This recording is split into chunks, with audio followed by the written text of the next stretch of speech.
मेरे पिताजी जो एक बहुत ही सेकुलर माइंडेड आदमी थे, वो शायर थे, कवि थे, लेखक थे और गांधीयन थे, सोशल रिफॉर्मर थे, फिलैंथ्रोपिस्ट थे। अगर हिंदुस्तान पाकिस्तान का मैच होता कहीं पे भी तो नज़ला हम पे गिरता था। वो कहते थे कि भाई ये बहकाए हुए लोग हैं, बहकाए हुए जवान हैं जो हमारे ही बच्चे हैं।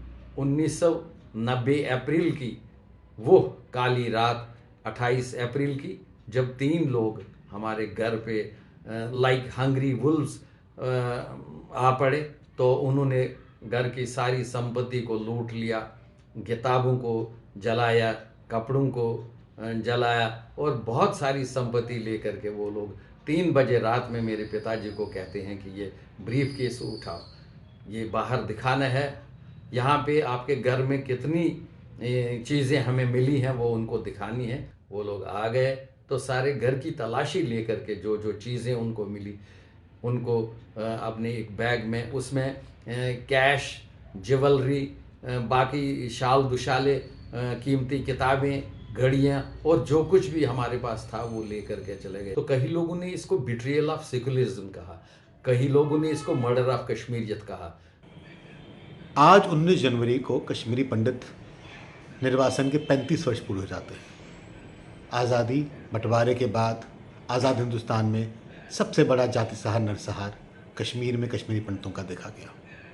35 वर्ष में कई सरकारों ने सहानुभूति दी, आश्वासन दिए, न्यायपालिका ने सहानुभूति दी, मगर न्याय और वापस घर जाने की प्रक्रिया अधूरी रह गई। पिछले 35 सालों में हमने एक भी ऐसी कन्विक्शन नहीं देखी जो कश्मीरी पंडित किलिंग को लेकर हुई हो। 22 जनवरी को रामलला वापस अपने घर में विराजमान होंगे और आशा करता हूं कि रामलला के आशीर्वाद से ही इस वर्ष हम भी अपने घर वापस जाएंगे, अपने पन्नू कश्मीर वापस जाएंगे। इस वक्त हमारे साथ मौजूद हमारे रिपोर्टर राजेंद्र तिक्कू। राजेंद्र, आप ये बताएं कि इस दिन को कितनी शिद्दत से याद किया जाता है और हर साल जब भी यह दिन आता है तो इस दिन को याद करते हुए अज़्म क्या लिया जाता है, किस अज़्म को दोहराया जाता है? बस वही सारी कुर्बानी जो उन लीडरों ने दी, जिन्हें मार गिराया गया, जिन्हें कत्ल किया गया, उनको याद किया जाता है हर साल इसी दिन।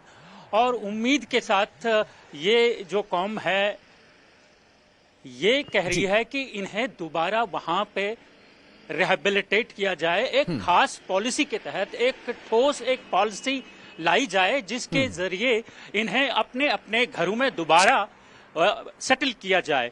इनकी मांग यही है और इस दिन मुख्तलिफ जगहों पे कार्यक्रम होते हैं और सरकार से यही मांग की जाती है कि ये पॉलिसी जो उन्होंने रिहेबिलिटेशन के लिए लाई है या अगर कुछ भी स्ट्रैटेजी सरकार के पास है तो सही तरीके से सामने आए और इस कम्युनिटी को दोबारा वहां पे सेटल करने की कोशिश करे। जी, तो राजेंद्र, आज कुछ इस तरह के खास कार्यक्रम आज इस दिन को याद करते हुए और अपने अज़्म को दोहराते हुए अगर आज कुछ शेड्यूल्ड है तो जरा बताएं हमारे नाज़रीन को। हाँ, कुछ कन्वोकेशन हो रहा है कश्मीरी पंडितों के आज 2 बजे के बाद यहाँ पे जम्मू में, जहाँ पे उन सभी कुर्बानियों को याद किया जाएगा जहाँ पे उन्हें कत्ल किया गया था, जैसे टिकलाल टपलू और कई ऐसे लीडरान जो थे इस कौम के बिल्कुल सेक्युलर थे, लेकिन पाकिस्तान की साजिश थी कि उन सभी जो कश्मीरी पंडित हैं जिन्हें गलती से उन्हें ये इल्जाम लगाया जाता था कि आमतौर पे वो आरएसएस के साथ हैं और उसी हिसाब से उन्हें बाद में कत्ल किया जाता था। कई कुर्बानियां दे दी इस कौम ने वहां पे और उसके बाद जब माइग्रेशन हो गया तो बस्तियों की बस्तियां जलाई गई और सरकार से यही इंसाफ की मांग कर रहे हैं कि उन्हें अपने अपने जगह वापस लिया जाए और एक खास स्ट्रैटेजी के साथ उन्हें सेटल किया जाए। जी।